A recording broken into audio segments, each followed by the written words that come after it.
Hollywood was already in a tough way economically before this started, and now it's exacerbated everything that sort of pre-existed.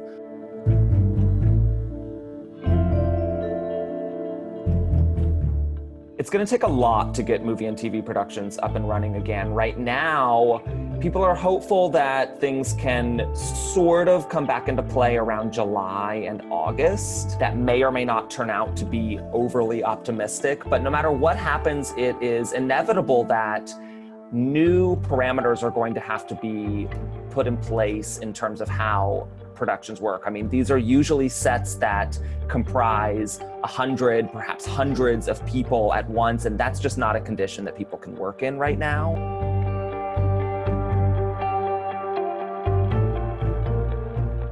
Ticket sales have been on the decline for many years now. I mean, this is something that goes hand in hand with kind of a debate that's happening right now with which movies will be released virtually, aka streaming, versus theatrical. I mean, the streaming revolution has eaten into movie theaters' bottom line and movie studios' bottom line for years now. And so now you're sort of seeing this streaming versus theatrical debate really bubble up in like a huge way at a time when nobody can go into production to make new content. So it's sort of creating this, this very complicated ecosystem.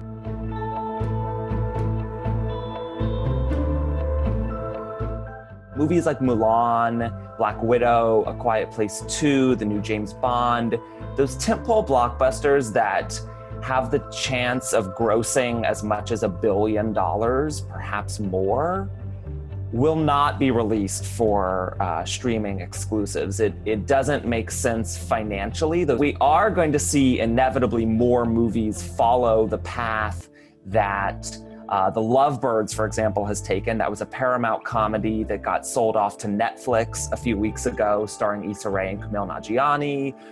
We saw the same thing happen this week with The King of Staten Island, which is Judd Apatow's new comedy starring Pete Davidson. There's also a Seth Rogen comedy that got sold off to HBO's new streaming service. So you can see in this which movies are really deemed lucrative and which aren't.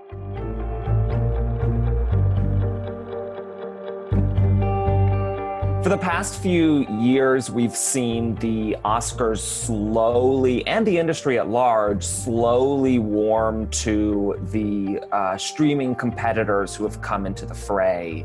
And I think the ruling with the Oscars that came down, they say it's only going to last for this year. But it seems to me like the floodgates have slowly inched open every year for the past few years. And it seems like this is the moment when, this is sort of the moment of reckoning, if you will, kind of like backs up against the wall. And it's going to be really time to sort of like solve these existential dilemmas within the industry.